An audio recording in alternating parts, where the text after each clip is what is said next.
What is going on, everyone? It's Nero again, here for you, some Call of Duty Ghost, and another episode of KEM Strike Saturday. This episode, we're going to be using the Remington R5, and we're playing on the map Octane. And Octane is a map that was already featured on KEM Strike Saturday. That particular episode was with the AK-12. And I talked about it, man. I talked about when you're playing on Octane, you want the enemy team on the C side. You don't want them on the A side. It's no es bueno to have them on the A side. Because when they're on the A side, they're spawning up in this motel that we're running through right now. They're spawning over there in the strip club. It's a really tight, clustered area with lots of different places for the enemy team to spawn and lots of different places for them to hide in. It's just not a good idea. You want to try, to the best of your ability, to make it so the enemy team owns the C flag while you hold A and B, when you're playing on Octane anyway. That's just how you want to play it. Levithan does not find himself in this situation. He does not find himself in the ideal situation in the slightest. And I should mention that Levithan is the guy that sent in this KEM Strike. He is a longtime subscriber of mine and is now a repeat guest on KEM Strike Saturday. Be sure to check him out. There's a link to him in the description. Now, we're going to be running around here on the A side, which is just not a good area to be running in. It's a difficult area to do well in. But he's using a silencer, and I think that really works to his benefit throughout the majority of this KEM Strike, is the fact that he's staying off the radar.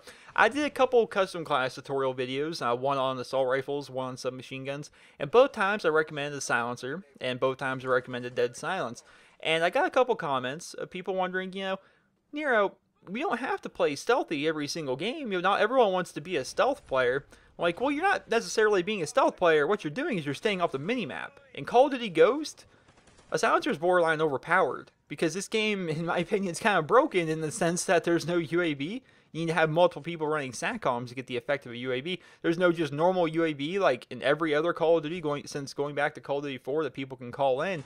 And when you don't have a UAV, the power of the silencer just goes way up. You know, the stock of a silencer just skyrockets. It's so powerful because there's no UAV. And when you're shooting and you're not showing up on the map, that's really powerful. It's really powerful. And so he's using a silencer here on the Remington R5, and that what really helps him throughout this video. You know, he shoots the guy, everyone on the enemy team, they're none the wiser. They have no idea where he's at, and he actually gets a nice wall bang. But it's just how it goes. You need a silencer if you're going to want to do well. Like I said, though, you want the enemy team to be on the C side. I recently uploaded my own KEM Strike here. It was with the Honey Badger, as well as some other guns I picked up, and the enemy team was on the C side, and I was killing them over there on the C side. It's just a really good area to have them.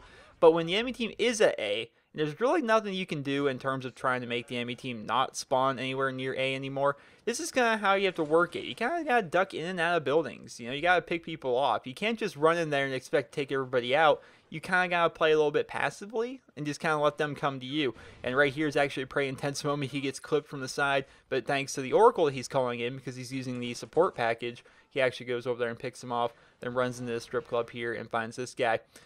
I think it's a pretty smart move to run what he's doing right now by running support. I mean, he's throwing down SATCOMs, which of course can help. The Oracle is really good. If you're going to look for a kill streak that can actually help you out a lot, the Oracle is that. And since it's in support, you know, anyone can get it. You know, it's not a talent-based thing. Whether you know, it's a 14, I believe it's a 14 streak if you're running support. And you know, if that were assault, that'd be a pretty sought after kill streak. It'd be a pretty difficult kill streak to get. You know, a 14 kill streak. But since it's support, you can just die 30 times and still get it. Run support, run Oracle. It can help you out, and as well as Ballistic Vest. If you're trying to get yourself a KEM Strike, and let's say you don't have a ton of good friends to play with, you only got maybe one or two, or maybe you're playing solo, the additional benefits of actually having yourself a Ballistic Vest can help you out. If you're looking to do well, that's something you can definitely do. And right here was like the ballsiest move, I thought, when I was watching this gameplay for the first time. Like, he just runs upstairs in the strip club. You don't just run upstairs into the strip club. I don't know about you guys, when I run upstairs, I get IED'd. I get killed by the guy, like, randomly laying in the corner with, like, a thermal LMG. Because that's what, like, people do whenever I play on the map Octane. But he runs up here, and apparently he's the only person in the building. The enemy team right now seems to be spawning more towards the motel side. The motel, and then running in towards where B is, towards the middle of the map. Right now, you can tell, though, he's 1 or 2 off of his KEM Strike, and he's like, you know, I don't want to die. I don't want to put myself into a bad situation. But don't worry, he will put himself into a bad situation here coming up, and it's hilarious. But right now, for the most part, he's like, you're kind of playing passive. You're like, come on, man, just somebody please walk in front of me. I've already gotten 23 kills. I'm 1 away. Just somebody walk in front of me, please. Just someone give me my final kill. Because I think we all know there is nothing worse than dying one off a KEM Strike or a Moab or anything like that. But right here, he's like, okay, screw it. I'm just going to jump out on top of a freaking truck when the enemy team owns 2 flags. And somehow it doesn't get shot. And he's looking around for that kill. And like I said, man, he's nervous. He's like, ah, shit, what do I do? What do I do? Oh, my God. But he sees this guy behind him. And judging from where he was at on the radar, it's like, yeah, the guy's going to turn the corner and kill him. But instead, he decides to just look for that guy who decides to jump out of the top and gets himself the KEM Strike. And now he's actually going to go ahead and he's going to go on himself a nice little kill streak, actually, believe it or not. What's funny, it's actually funny, so Leviathan apparently watches every episode of KEM Strike Saturday, because he actually went and, like, during the gameplay that he sent me, he actually edited it. Like he went through this nice little kill streak, and man, he went on a rampage here after he got the KEM Strike. But after that, he did a little fade effect going towards where he actually calls in the KEM Strike, and then nice little fade effect to where the final score is, which is something I talk about in every episode of KEM Strike Saturday. So it was really cool that he ended up going ahead and doing that. I don't require people to do that. I can usually do that on my own. But I just thought it was kind of funny. He did it. He gets sniped right here. And that fade effect that you just saw was not from me. That was from him. He put that in the video that he sent me. So I thought that was pretty neat. That was a cool thing that he did on his part. And right now, actually, if you check the score, his team is losing.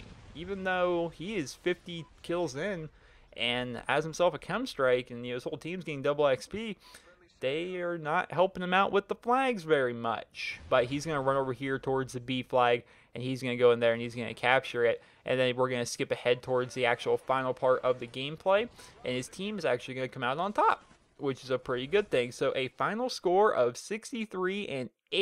His team ends up winning. He gets himself the KEM Strike. That was a very good game by Leviathan. If you guys want to check him out, there's going to be a link in the description to his channel. If you guys like sending your guys' KEM Strikes for next week's episode of KEM Strike Saturday, all you gotta do is look at the screen right now and do everything that's on it. Send me the gameplay, send me the raw file. Don't send me any commentary, don't send me any music, don't send me any color correction, don't send me any of that. Don't send me nothing of that. Just a normal raw gameplay that, basically you record it, you upload it as unlisted, and you send it to me. That's what I'm looking for. So I hope you guys all enjoyed this video. Be sure to check out Leviathan. There's a link in the description to his channel. Hope you guys all enjoyed this KEM Strike. Be sure to leave a rating. And hope you guys all have a wonderful day. I was banging 7 grand rocks, that's how I roll. I got one gear.